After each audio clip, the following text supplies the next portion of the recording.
모든 영광에 박수 올려드리겠습니다. 감사합니다. 힘찬 은혜로운 찬양 감사하고요.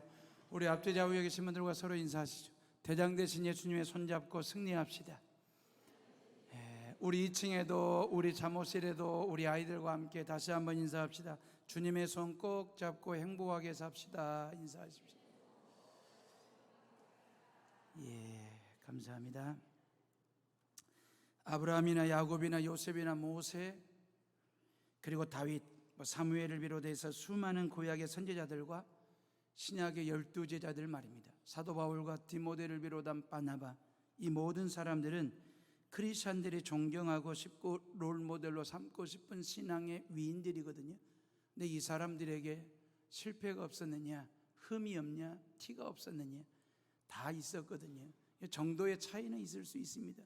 실패와 흠과 티 정도의 차이는 있을 수 있지만 다 겪었던 사람들, 경험했던 사람들 이야기. 사도 바울도 처절한 실패를 경험한 사람이었거든요. 어디서요? 아테네에서 말입니다. 철학과 예술의 도시 아테네를 방문하면서 그리스도의 복음을 가지고 내가 당당하게 그리스도의 복음을 변증하면서 그리 똑똑하고 영리한 아테네 사람들을 그리스도의 복음 앞에, 예수 앞에 무릎을 꿇혀버리라고 하는 야심찬 계획을 가지고 아테네에 가서 복음을 증거하다가 철저한 선교 실패를 경험하게 됩니다. 망신당한 거죠. 멘붕 상태로 80km 정도가 떨어져 있는 라이벌 도시였던 고린도로 사도 바울이 사역지를 옮기게 되는데, 그 고린도라고 하는 것은 상업과 향락의 도시, 다시 말하면 도덕적으로 타락했을 뿐만 아니라 성적으로 너무 추한 음란의 도시가 바로 고린도였거든요.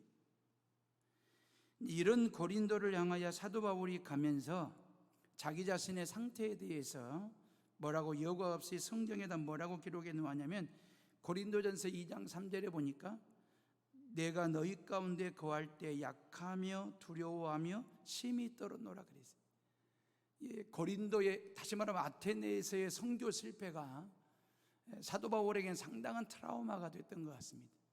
그리고 또 고린도에서 실패하면 어떻게 하지 하는 그런 약함과 두려움과 떨림이 그의 마음을, 그의 영적인 상태를 이렇게 누르고 있었던가 봅니다. 그 상황에 대해서 말이에요. 본인의 어떤 실존, 본인의 어떤 실체, 본인의 어떤 실상에 대해서 감추지도 않고 꾸미지도 않고, 그리고 포장하지 않고 내가 고린도를 향하여 가는데 내 마음이 이렇습니다. 내가 영적으로 지금 이러고 있습니다.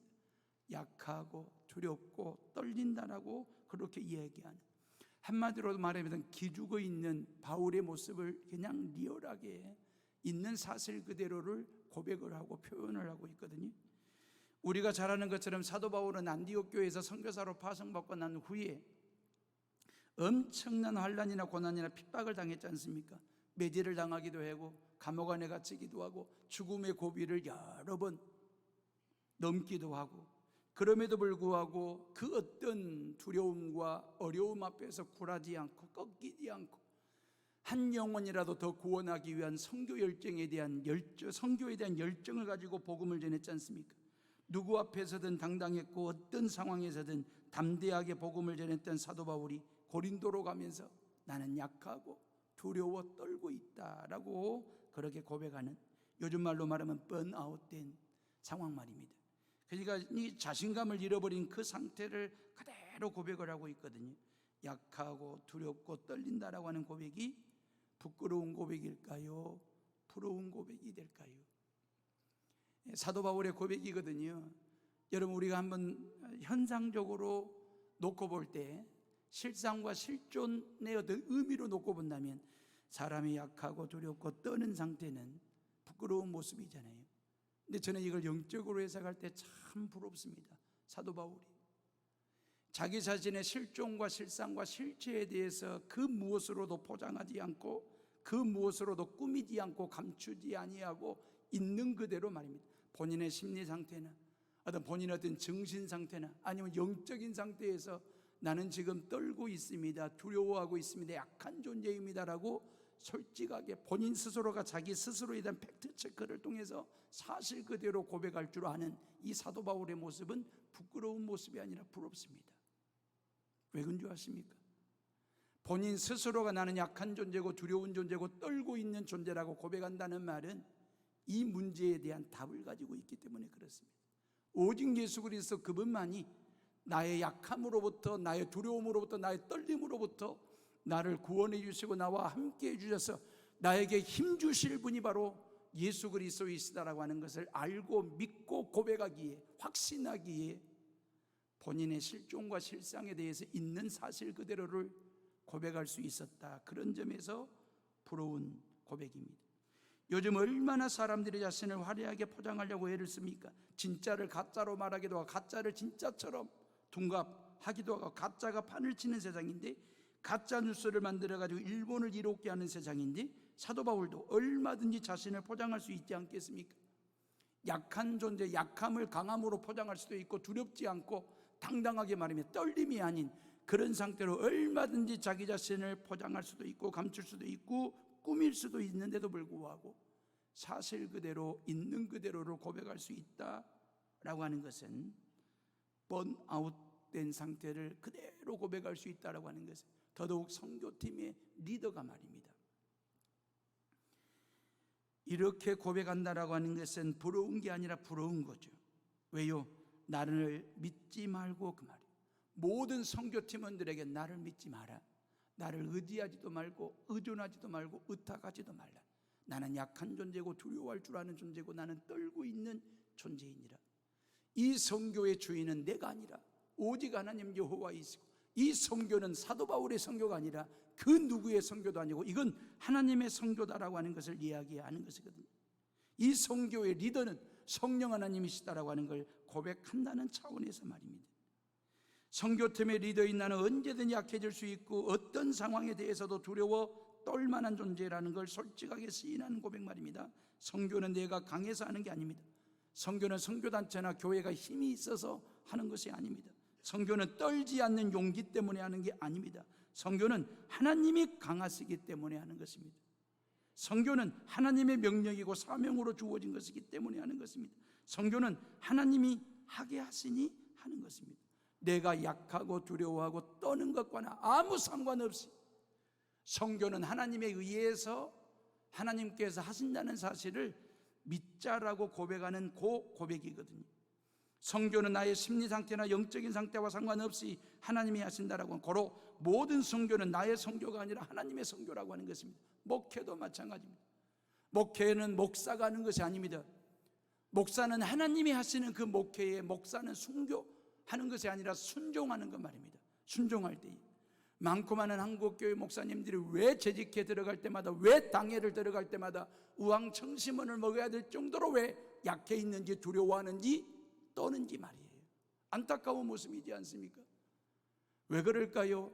선교를 내가 한다라고 생각하면, 목회를 내가 한다라고 생각하면, 사람은 사람 앞에서 두려워할 수밖에 없고 떨 수밖에 없고 약할 수밖에 없는 그런 심리를 가지고 살아가는 존재인 것입니다. 그러나 선교가 됐든 목회가 됐든 사업이 됐든 농사가 됐든 공부가 됐든 취업이 됐든 이 모든 일들 하나님 여호와께서 하신다, 그 믿음을 가지고 살아갈 때 하나님께서 나의 모든 길을 열어주시고 답을 주시고 복을 주신다는 사실을 믿고 살아가는 성도들 되시기를 주님의 이름으로 축원합니다.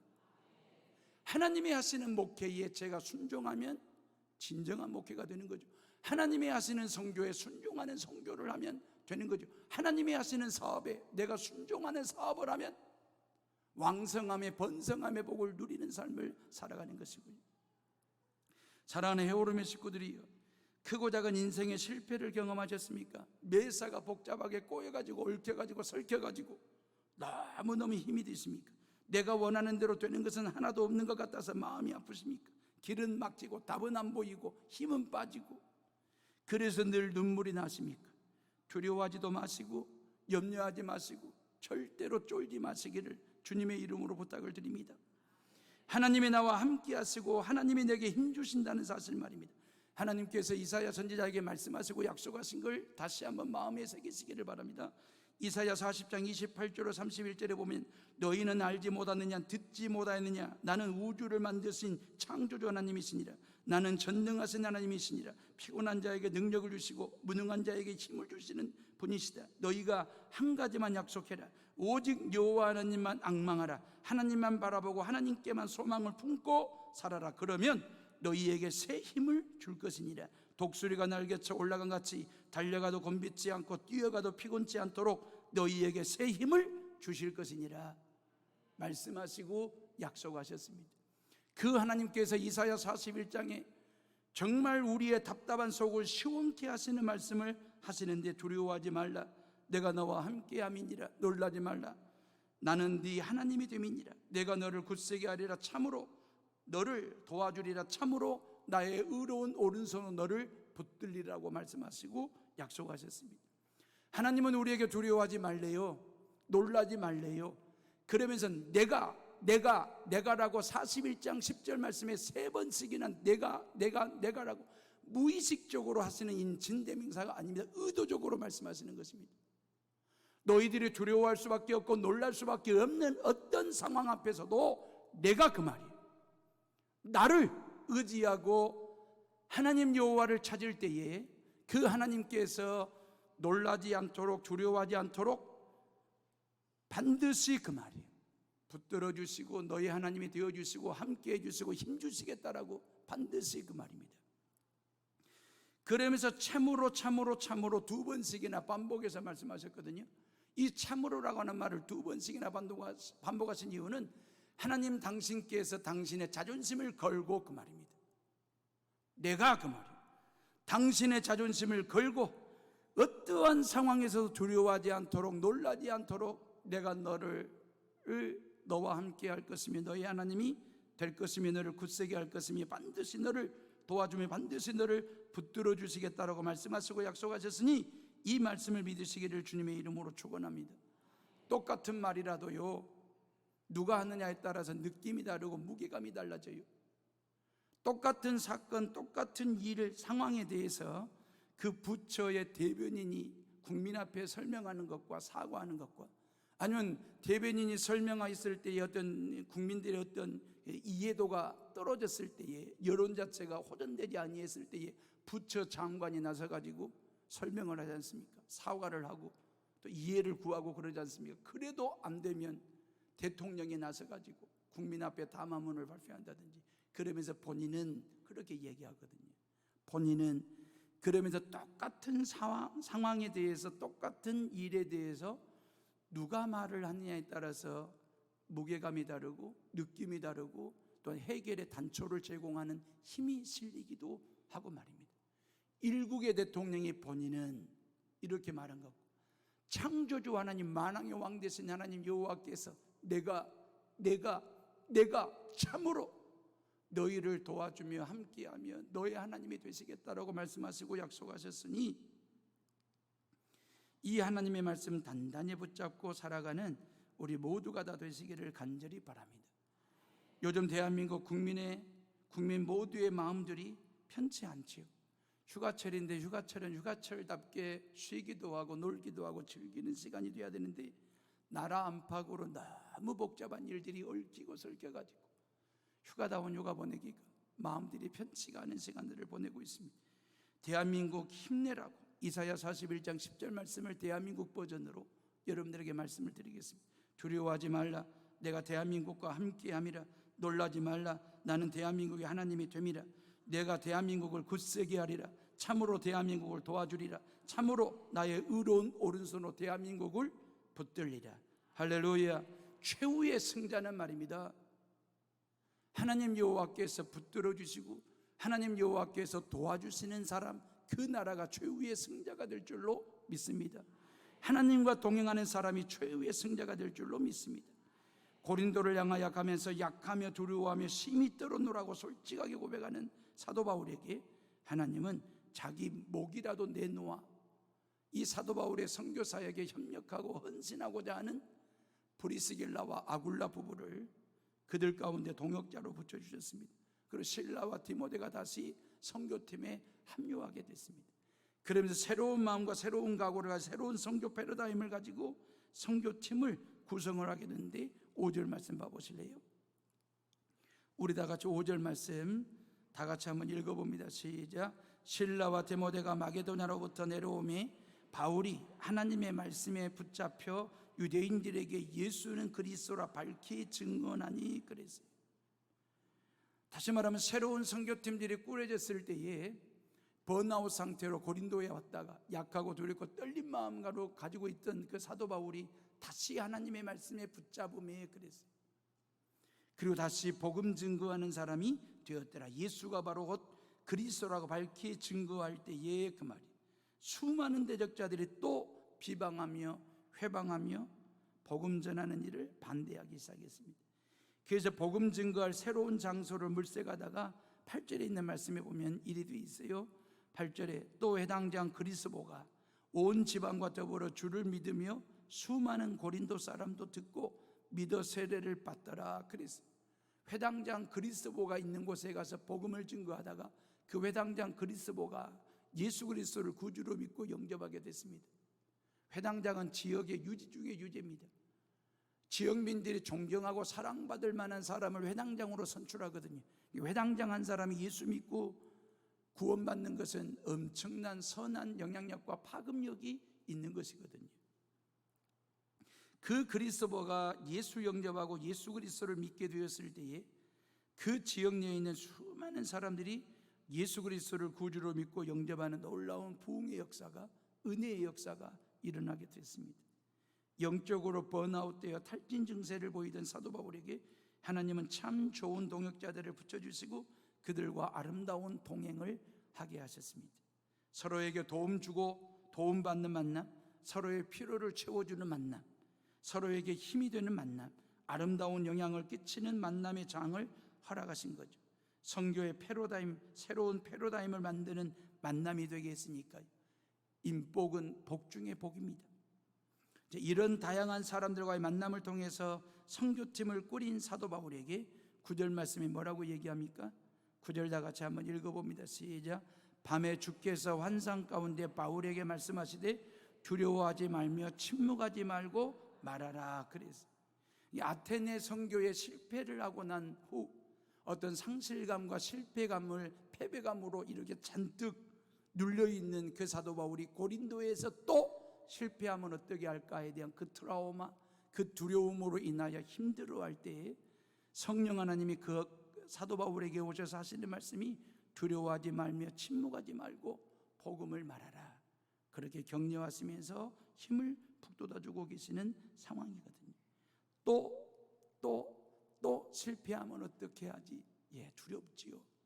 이 두려움은 선교사들에게만 있는 게 아니고 목사인 저에게도 있고 사업하시거나 농사를 짓거나 공부하거나 전도하시는 모든 분들에게도 이러한 실패에 대한 두려움이 있겠지.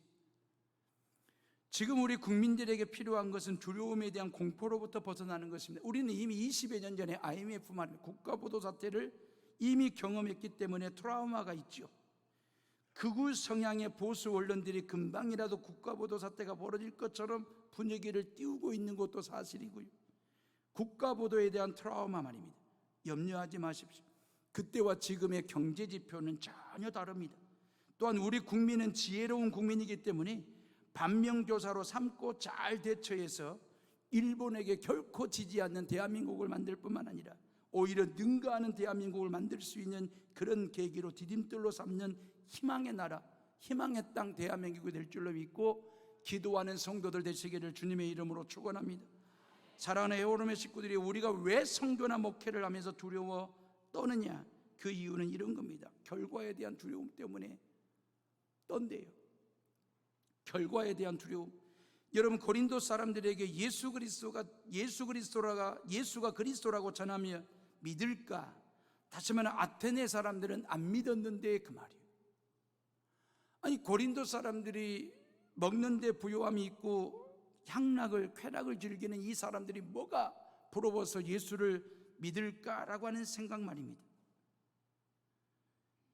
혹시나 고린도 사람들마저도 박절하게 거절하면 어떻게 할까라고 하는 두려움 말입니다. 이게 결과에 대한 두려움이죠.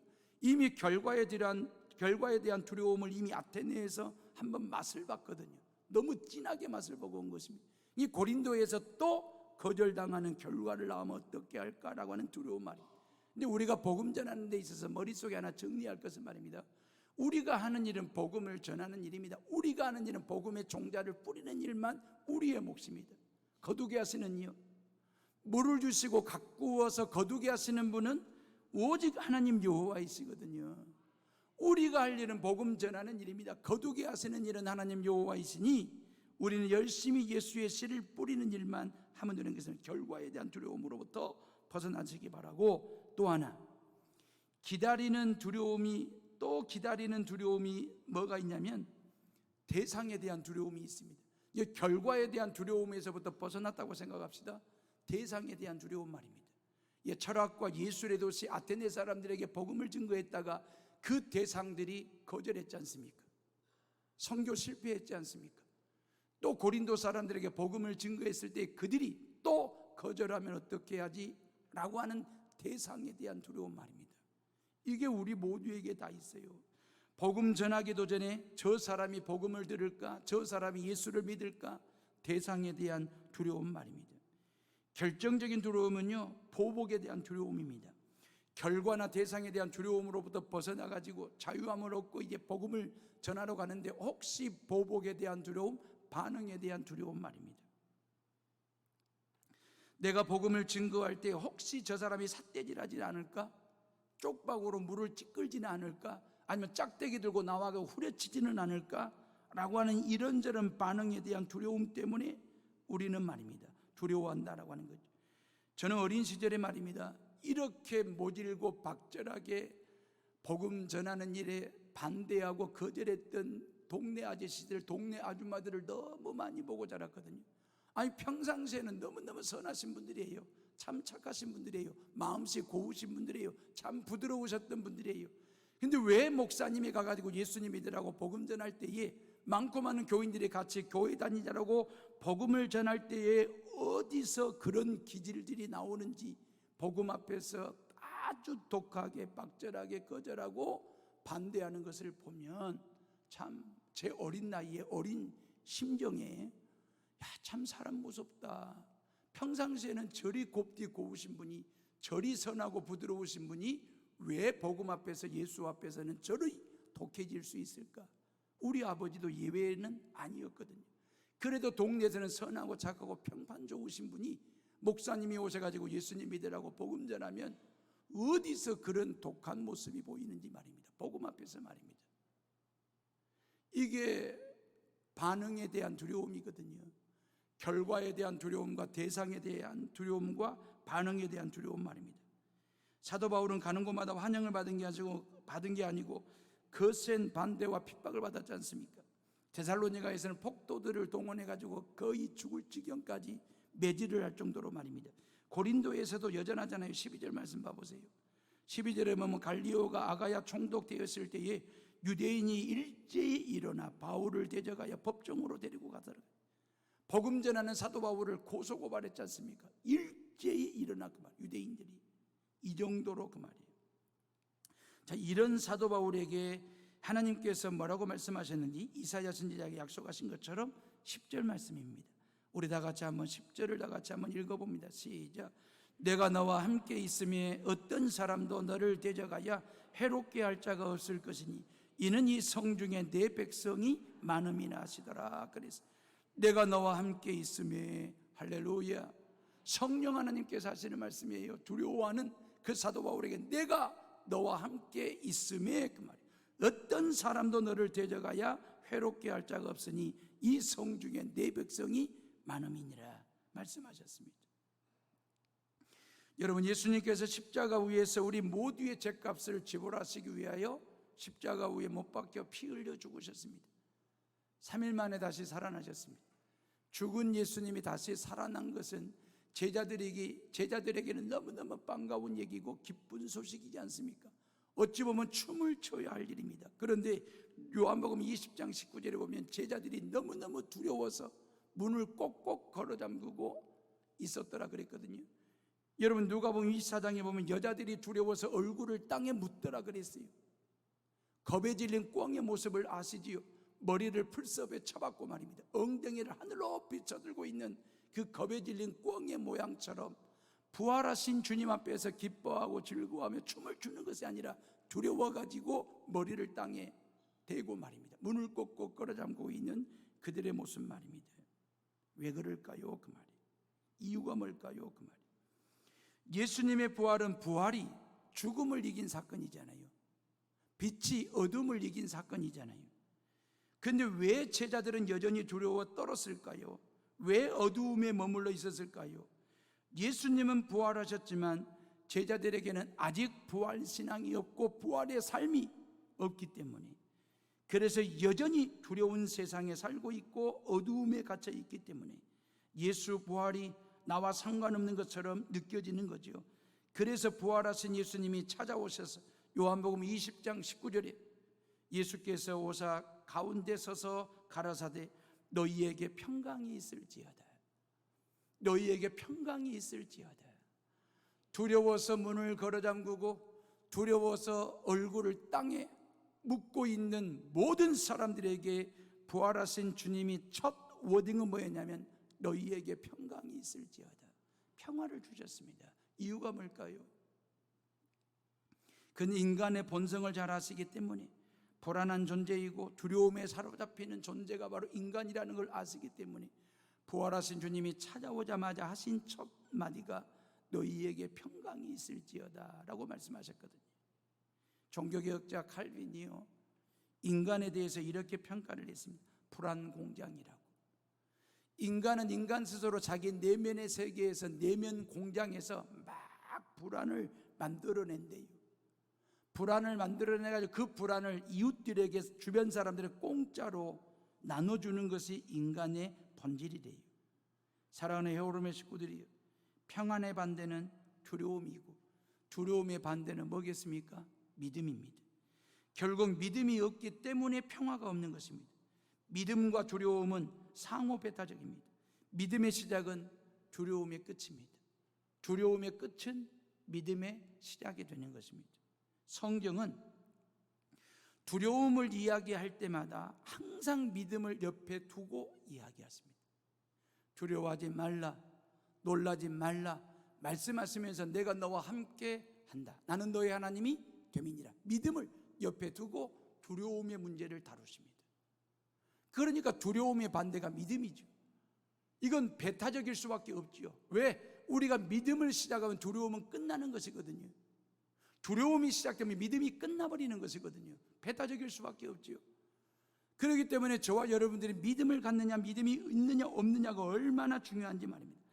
우리에게 있는 두려움을 한 방에 날려버릴 수 있는 가장 강력한 방망이가 믿음이라고 하는 방망이입니다. 우리 앞에 놓여 있는 두려움을 한 방에 박살낼 수 있는 가장 강력한 망치가 뭐냐면 믿음이라고 하는 망치입니다. 우리 마음의 내면에서 불안이, 두려움이 만들어지려고 할 때에 그걸 가장 강력하게 해독할 수 있는 해독제가 뭐냐면 믿음이라고 하는 해독제입니다. 믿음이라는 방망이로, 믿음이라는 망치로, 믿음이라는 해독제로 여러분들의 마음속에 또아리를 들고 있는 모든 불안과 두려움을 박살내시고 한 방에 날려버리고 살아가는 성도들 되시기를 주님의 이름으로 축원합니다. 잠언 29장 25절에 사람을 두려워하면 올무에 걸리게 되거니와 여호와를 의지하는 자는 안전하리라 그랬잖아요. 모든 두려움은 내 안에서 나오는 거다 그 말이에요. 그래서 부활하신 주님의 첫 마디가 너희에게 평강이 있을지어다 그랬어요. 에베레스트 산을 최초로 등반하고 정복했던 짐 Y 케이커라고 하는 사람이 이런 말을 했습니다. 자신을 정복하기 전에는 결코 산을 정복하지 못한다. 스마트폰을 정복하지 못한 사람은 결코 자기 자신을 정복할 수 없다라고 하는 얘기입니다. 결국 자신을 정복하는 사람만이 정상에 오를 수 있고, 요즘 같으면 인터넷과 게임과 스마트폰을 정복할 줄 아는 사람이 정상에 오를 수 있다라고 하는 얘기입니다. 예수님은 우리에게 평안을 주십니다. 세상에는요, 가짜 평화가 판을 치고 있습니다. IS가 말입니다. 이슬람의 평화를 위해서 싸운다고 말은 하지만 수많은 사람들을 죽입니다. 가짜 평화입니다. IS의 평화는 말입니다, 이스라엘과 팔레스타인이 피비린내 나는 전쟁을 지금도 하고 있습니다. 앞으로도 그들은 계속할 겁니다. 근데 이스라엘이 이스라엘의 평화를 위해서 싸운대요. 팔레스타인은요, 팔레스타인의 평화를 위해서 싸운다라고 하는 것입니다. 가짜 평화입니다. 진정한 평화가 아닌 것입니다. 할아버지가요, 밤중에 일어나더니 할머니에게, 할멈, 허리가 너무 아프니까 파스 좀 붙여달라고. 한밤중에 고나게 잠을 맛있게 자고 있는데 깨우니까 할머니가 화딱지가 난 거예요. 이놈의 영감탱이, 속으로 그랬대요. 속으로 귀찮고 밉지만 어두운 방을 이렇게 더듬더듬 거려가지고 파스를 찾아가지고 할아버지 허리에 파스를 붙여줬대요. 그리고 이제 할아버지도 편안하게 아주 깊은 잠을 잘 자고, 그 다음날 아침에 일어나서 할아버지가 보고 깜짝 놀란 거예요. 지난밤에 할멈이 허리에 붙여준 것은 중국집 광고 전단지 스티커였어요. 이게 뭐 스티커 내용은 중화요리는 만리장성에 주문해 주세요, 전 지역 내 5분 내에 배달이 가능합니다, 이런 문구가 적혀있는 중국집 광고 전단지를 허리에 붙여놓고 밤새껏 평안하게 편안하게 잠을 잘 수 있는 게 인간이 주고받을 수 있는 허접하기 그지없는, 허술하기 그지없는 평안입니다. 허리에다가 중국집 오늘 저녁에 다 붙이고 주무셔 보세요. 평안할 겁니다. 그게 인간이 주고받을 수 있는 허접하기 그지없는 평안이라니까요. 요 얘기는 내 마음의 상태가 어떠하느냐에 따라서 달라질 수 있다라고 하는 얘기잖아요. 사랑하는 해오름의 식구들이요, 예수님이 주시는 평안은 달라요. 요한복음 14장 27절에 내가 너희에게 주는 것은 세상에 주는 것과 같지 아니하니라. 너희는 마음에 근심하지도 말고 두려워하지도 말라 그랬어요. 요한복음 20장 20절에 이 말씀을 하시고 손과 옆구리를 보이시니 제자들이 주를 보고 기뻐하더라 그랬어요. 두려워 벌벌벌 떨면서 문을 잠그고 있던 그 제자들에게 너희에게 평강이 있을지어다, 이 말씀하시고 난 후에 손바닥을 보여주신 거예요. 못자국 난 손바닥입니다. 옆구리를 보여주신 것입니다. 창자국이 나 있는 옆구리입니다. 이건 방식이 다르잖아요, 그죠? 이건 평화의 방식이 아닙니다. 이건 평화의 방법이 아닙니다. 어떻게 손에 못자국 나 있고 옆구리에 창자국이 나 있는 사람이 너희에게 평강이 있을지어다라고 말할 수 있는가? 이건 적반하장이죠. 유분수가 따로 있지, 그렇지 않습니까? 이건 평화의 방식이 아니고 이건 평화의 방법이 아니에요. 다시 말하면 사람은 말입니다, 내 피를 흘려가지고 내 평화를 누리려고 하는 존재가 아닙니다. 남의 피를 흘려서 내 평화를 유지하고 누리려고 하는 본성이 우리 안에 다 자리를 잡고 있습니다. 이게 인간입니다. 내가 평화를 원하지만, 내가 평안함을 원하지만 결코 내 손에 피를 묻히지는 않겠다는 거예요. 내 삶에 피를 흘리지는 않겠다는 거예요. 반드시 남을 꺾고 남에게서 피를 흘리게라도 해서 내 평화를 지킬 수만 있고 누릴 수만 있다고 한다면 그게 인간의 본능이라니까요. 그래서 세상의 평화는 두 가지입니다. 남을 죽여서 내가 누리는 평화가 있고요, 나를 죽여서 남을 살리는 평화, 두 가지가 있습니다. 전자는 세상이 주는 평화입니다. 후자는 예수 그리스도께서 주시는 평화입니다. 남을 죽여서 내가 평화를 누리겠다라고 하는 것, 이게 아베의 생각이지 않습니까? 이게 트럼프의 생각이고 푸틴의 생각이고 시진핑의 생각이고 김정은의 생각이고 문재인 대통령의 생각입니다. 이게 세상이 주는 평화예요. 남을 죽여야 돼, 남을 꺾어야 돼, 남을 짓밟아야 돼, 그래야 내가 평화를 누릴 수 있는 거예요. 근데 예수 그리스도가 주시는 평화는 뭔지 아십니까? 나를 죽여, 그 말이에요. 나를 죽여서 너를 살릴 수만 있다고 한다면 그 말이에요.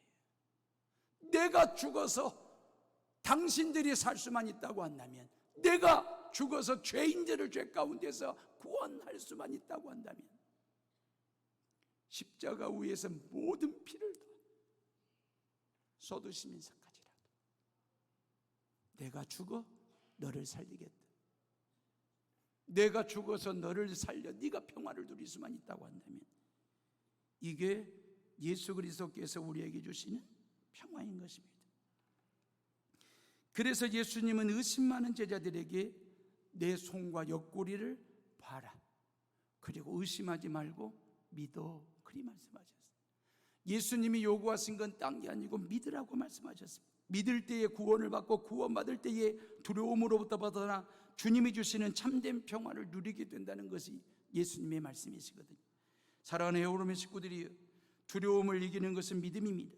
믿음에서 나오는 평화가 두려움을 이기게 합니다. 너희에게 평강이 있을지어다, 임 목사의 말이 아니라 예수 그리스도의 말씀임을 믿으시기를 주의 이름으로 축원합니다. 대한민국에 평강이 있을지어다. 그래서 결론적입니다.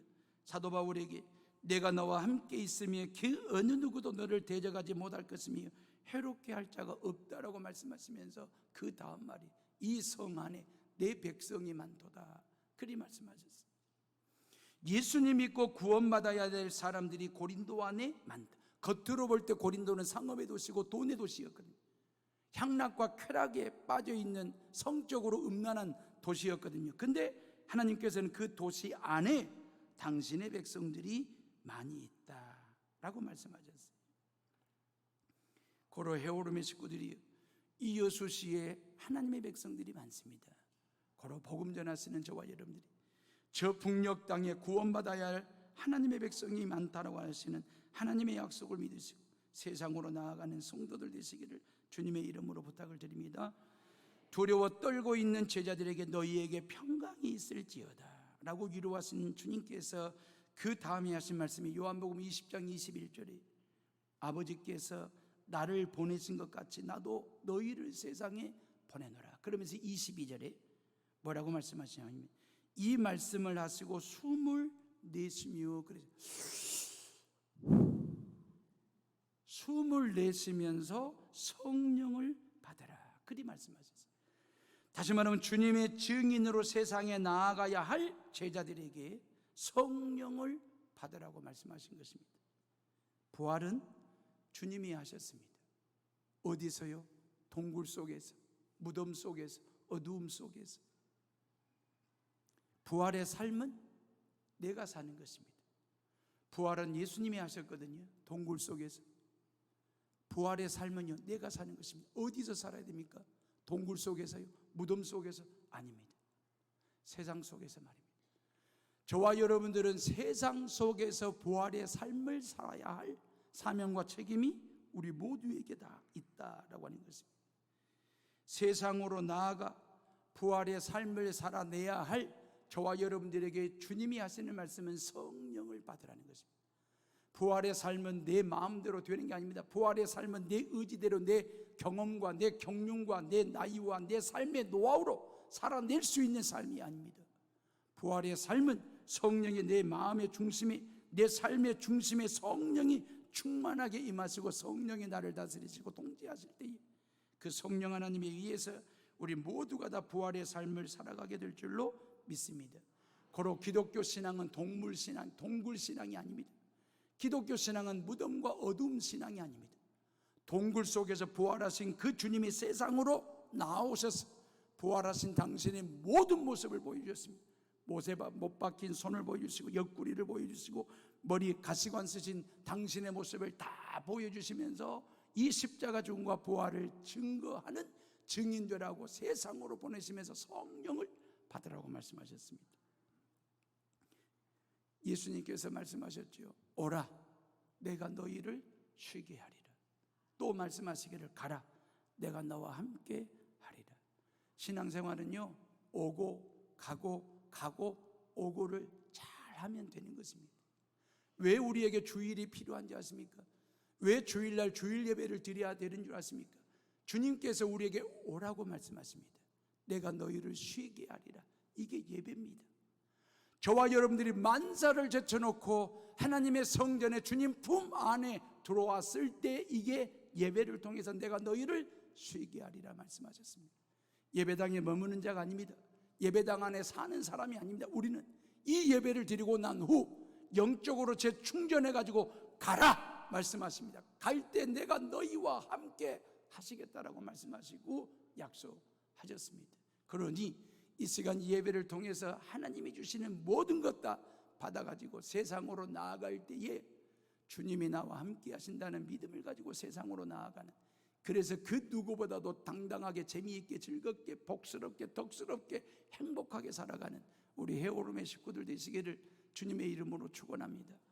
축원합니다. 이 시간 하나님 앞에 기도하겠습니다.